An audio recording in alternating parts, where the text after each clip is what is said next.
घेऊ नये. मग पुन्हा अधिवेशन संपलं किंवा मध्येच मी अजून पुन्हा त्या ठिकाणी जाणार आहे आणि ही सगळी काळजी आम्ही घेणार आहोत. पण नाशिककरांना मी विश्वास देऊ इच्छितो की या ठिकाणी तुमच्या ज्या भावना आहेत त्याच शासनाच्या आणि आमच्या भावना आहे मुख्यमंत्री महोदयाच्या त्याच भावना आहेत.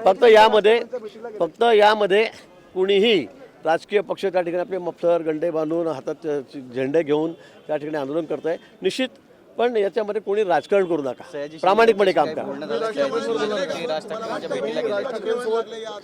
सयाजी शिंदे यांच्याशी माझं बोलणं झालं. मी जशी हैदराबादला तिथे त्या राजमुद्रीला होतो, हैदराबादपासून 400 किलोमीटर पुढे, तिथूनच मी त्यांना फोन केला, झाडं दाखवण्याचा प्रयत्न केला की साहेब एवढी मोठी 15-20 फुटाची झाडं की मी बघत म्हणजे आपण एकावर एक 4 उभे राहू एवढी झाडं मोठी मोठी आहेत ती मी आणतो, ती या ठिकाणी लावतोय आणि 15,000 झाडं लावतोय. समजा 200-300 झाडं रोपटे खराब झाली, आम्ही मोठी वृक्ष अजिबात तोडणार नाही.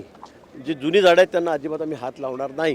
पण या ठिकाणी जी खाली झुडपं उगलेली आहेत की जे रावट्यांना त्रास होणार आहे, आम्ही ते रावटे लावू शकणार नाही साधूंच्या महंतांच्या.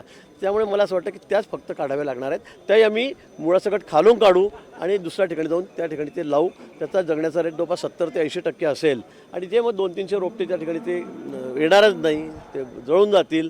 त्या बदल्यामध्ये आम्ही जवळपास 15,000 झाडं हे अतिशय चांगल्या प्रजातीचे लिंब आहे, वड आहे, पिंपळ आहे,